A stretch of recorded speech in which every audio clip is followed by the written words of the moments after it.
So earlier when I was out in the French Quarter just walking around, I started talking to this gentleman by the name of Tim, and he started questioning me about my camera setup, and we started talking about technology and whatnot. And then when I was getting ready to leave after talking for a while, he tells me he's homeless, and I figured this would be an opportunity to hear his story out, something that I've always wanted to do. And when I took this journey, I said I wanted to talk to homeless people, and listen to their stories and see how they got there, to try to understand what the problem was. And he starts telling me about his addiction to heroin, which kicked off with an addiction to medication, opioids. And as some of you may be aware, addiction to opioids or medication has become pretty significant in recent time, where the addiction to opioids leads to other drugs. In the case of Tim, he went from pain medication to getting the closest fix and the cheapest fix, which he says was heroin.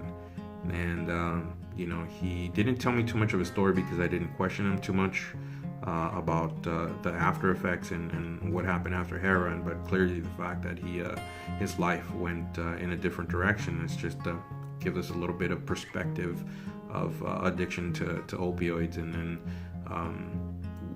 where basically it can lead. So hopefully this can definitely help give some perspective of the current addiction of opioids.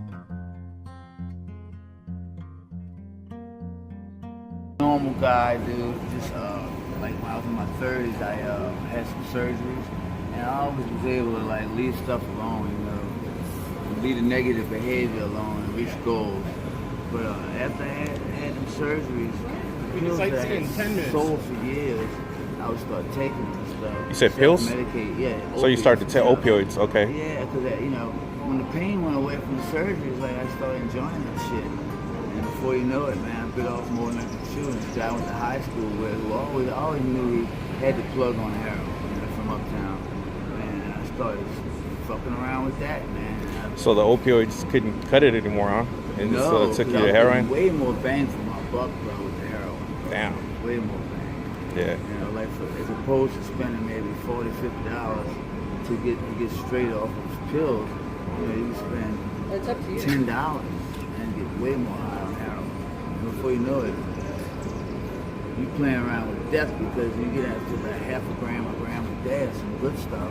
And you get a good deal. You're doing so much that you're not even getting high anymore, but you're doing enough to shut your system down. Yeah. And that's how the rock stars go out. It's sad.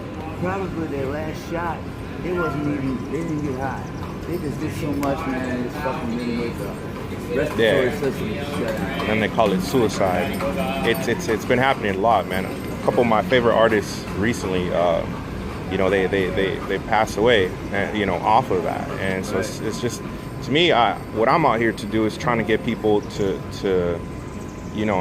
suicidal thoughts, people with suicidal thoughts, depression, anxiety, to try to go away from medication, because medication that you're given at the hospitals makes matters worse. It makes matters worse, man. And so trying different routes. That you're dependent on, and then if it doesn't even work right, if it's not a chemical imbalance, then you depend on that. Yeah, double whammy now. Yeah. Well, what's your name again? Tim. Tim, man. It was nice to meet you, boss. I appreciate you sharing your story, man. Take care, son. You too, man.